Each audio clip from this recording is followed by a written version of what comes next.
నమస్కారం, ఏఆర్ఎం న్యూస్కు స్వాగతం. నాగిరెడ్డి భవన్లో రాష్ట్ర ఆర్టీసీ రిటైర్డ్ ఎంప్లాయీస్ అసోసియేషన్ మహాసభ జరిగింది.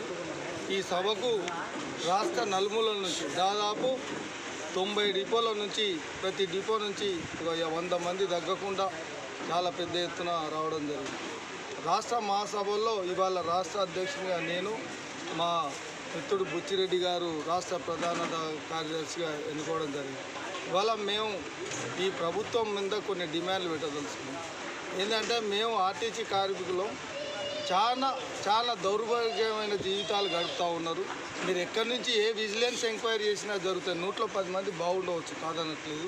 కాబట్టి మా రిక్వెస్ట్ ఏంటంటే మేము తార్నాకలో ట్రీట్మెంట్ కోసం రావాలంటే మాకు ఈ మహాలక్ష్మి పథకం తర్వాత బస్సులలో మాకు నిలబడి వచ్చే స్థితిలో లేవు. 60 సంవత్సరాలు దాటినాక రిటైర్డ్ అవుతాం.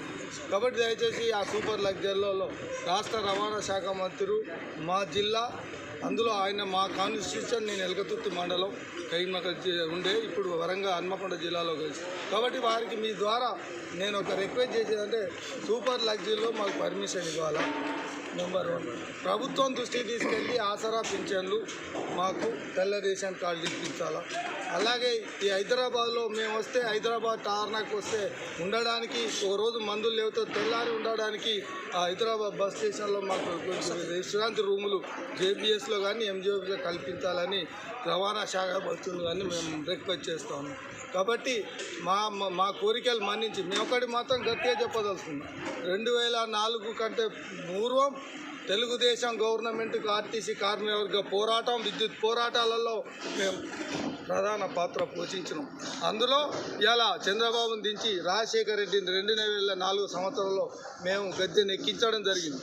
ఆ తర్వాత తెలంగాణ ఉద్యమంలో నేను తెలంగాణ ఫోరం అధ్యక్షునిగా, అలాగే మిత్రులు 2 సంఘాలు కలిసి సకల జన సమ్మె నోటీస్ ఇచ్చి ఆర్టీసీ కార్మిక వర్గాన్ని మేము ఇక్కడ నిలబెట్టి ఇవాళ సమ్మె సక్సెస్ చేసినాం. ఆ సమ్మె కాలాల్లో జీతాలు చాలామందికి రాలే.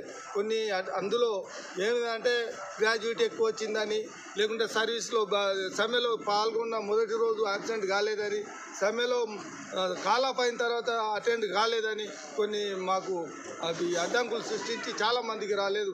దాన్ని కూడా తక్షణమే ఆ డబ్బులు గవర్నమెంట్, ఆ రోజున్న టీఆర్ఎస్ గవర్నమెంట్ రిలీజ్ చేసింది. దాన్ని ప్రభుత్వం కాకుండా యజమాన్యం మిస్యూజ్ చేసి వాడుకున్నారు.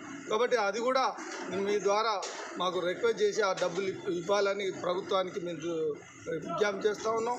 ఇంకా మాకున్న సమస్యలు పెద్ద లేవు. 2017 తర్వాత పే స్కేల్ ఈ రోజు వరకు రిటైర్డ్ అయ్యి డబ్బులు రాక పిల్లల పెళ్ళిళ్ళు చేయలేక చాలామంది ఎదురు చూస్తూ ఉన్నారు.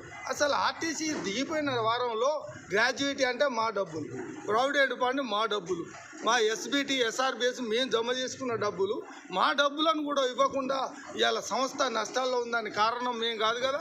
సంస్థని గిన్నీస్ బుక్లో తీసుకుపోయిన చరిత్ర ఈ ఆర్టీసీ కార్మికులు. ఆ రోజు ఉమ్మడి ఏపీలో గిన్నీస్ బుక్ ఆఫ్ రికార్డ్ సృష్టించిన చరిత్ర మాది. ఎందుకంటే నేను గత 84 నుంచి నేను ఆర్టీసీలో పనిచేసి 2010లో రిటైర్డ్ అయినా. నాకు కూడా డబ్బులు రాని పరిస్థితి ఉంటే మరి ఎటువైపు వెళ్తాం? సంస్థను మేము కాపాడాలి, ఈ సంస్థ బాగుండాలి, ఈ సంస్థకు త్యాగాలంటే మేము చేసిన త్యాగాలు. ఎందుకు వేతనాలు లేకున్నా 2017 పే స్కేల్ ఉన్న వాళ్ళకి ఇచ్చారు, రిటైర్డ్ అయిన వాళ్ళకి ఇవ్వాలి. 2021లో పే స్కేల్ రావాలి. ఎందుకంటే మేము ఆ సర్వీస్లో ఉన్న కార్మికుల కోసం కూడా పోరాడతాం.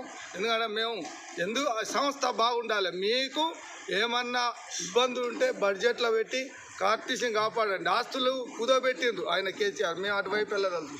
ఎందుకు కుదోబెట్టిండు? ఎవరిని బ్లాక్మెయిల్ చేయాలంటే ఆర్టీసీ కార్మికులను చిన్న భిన్నం చేసి సంఘాలను కూడా రద్దు చేసిండు. ఇవాళ మా విశ్రాంతి సంఘానికి మేము వస్తున్నాం.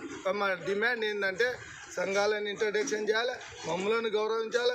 మా విశ్రాంతి ఉద్యోగులు ఒక్కొక్క కుటుంబం వెనుక 10 మంది ఉన్నారు. మేము 6 మెంబర్స్ అన్నదమ్ములు, మా పిల్లలు 16 మంది, మా 6 అన్నదమ్ములు, మా భార్య భర్త. మీరు ఈ సంఖ్యను అంటే రాష్ట్ర వ్యాప్తంగా 32,000 ఇంటూ మీరు ఒక 10 వేయండి, ఎంతమంది అవుతారో. ఇవాళ మేము మొబిలైజ్ ఆ రోజు ప్రభుత్వానికి వ్యతిరేకంగా ఆర్టీసీ బస్సుల్లో నేను డ్రైవరు అన్న కండక్టర్ మేము మొబిలైజ్ చేసినాం. అయ్యా ఈ ఆర్టీసీని కాపాడుకోవాలంటే ఈ ప్రభుత్వాన్ని గద్దె దించాలను. ఇవాళ మేము కాంగ్రెస్ రేవంత్ రెడ్డి మీద పూర్తి విశ్వాసం మేము పెట్టుకొని ఉన్నాం. ఎందుకంటే మా కోటయ్య గారు, మా రైమన్ సోబి గారు, బుచ్చిరెడ్డి గారు మేము స్వయాన పోయి కలిసి ఆ రోజు ఎన్నికల కంటే ముందే వాళ్ళు మేనిఫెస్టోలో పెట్టాం, మా విన్నపాలు ఇచ్చినాం. దాని వైపు ఇప్పటికి సంవత్సరం మీద 2 నెలలు గడిచిపోతుంది.